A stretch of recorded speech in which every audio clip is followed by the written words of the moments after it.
Friends, ఈ video నచ్చినట్లయితే like చేయండి, సబ్స్క్రైబ్ చేయండి. మళ్ళీ మాలిని దగ్గరికి వచ్చి అక్క రెడీ అయిపోయావా అని చెప్పేసి అడుగుతూ ఉంటుంది. ఆ మాటలు వినగానే అక్కడున్న మాలిని మాత్రం రెడీ అయిపోయాను, కానీ మళ్ళీ నువ్వు ఎక్కడికి వెళ్తున్నావో చెప్పటం లేదు అని చెప్పేసి అంటుంది. ఆ మాటలు వినగానే అక్కడున్న మళ్ళీ అయితే సర్ప్రైజ్ అక్క, నిన్ను తీసుకొని వెళ్ళి అక్కడ చూపిస్తాను కదా అని చెప్పేసి అంటుంది. ఇప్పుడు వసుంధరాదేవి ఇంట్లో చాలా ఘనంగా వరలక్ష్మి వ్రతాన్ని జరుపుకోవడానికి అంతా రెడీ చేస్తూ ఉంటుంది. ఇంతలో అక్కడికి అరవింద్ వచ్చి, అత్తయ్య ఏంటి మాలిని వస్తుందంటారా? మాలిని ఇక్కడికి ఖచ్చితంగా రాదు అని చెప్పేసి అంటాడు.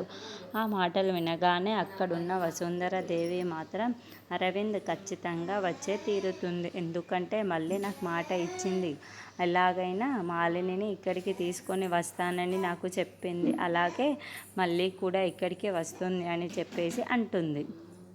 ఆ మాటలు వినగానే అక్కడున్న వాళ్ళ ఆయన అలాగే అరవింద్ కూడా ఒక్కసారిగా షాక్ అయిపోతూ ఉంటారు. ఏంటి వాళ్ళిద్దరూ కలిసి వస్తారా, అది ఇక్కడికి వస్తారా అని చెప్పేసి అడుగుతూ ఉంటాడు.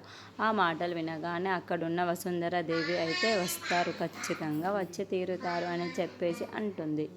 ఇంతలో అక్కడున్న మాలిని అయితే, మళ్ళీ నువ్వు ఖచ్చితంగా చెప్పు ఎక్కడికి వెళ్తున్నావో, నిజం చెప్పు, నా మీద ఒట్టేసి చెప్పు మళ్ళీ అని చెప్పేసి అంటుంది.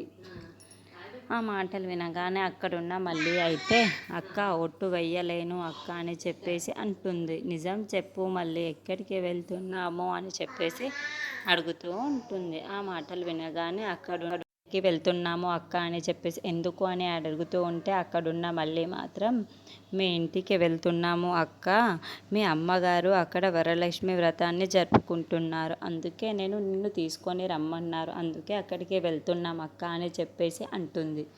ఆ మాటలు వినగానే అక్కడున్న మాలిని మాత్రం, ఏంటి మా ఇంటికి తీసుకువెళ్తున్నారా, నేను అక్కడికి రాను అని చెప్పేసి అంటుంది.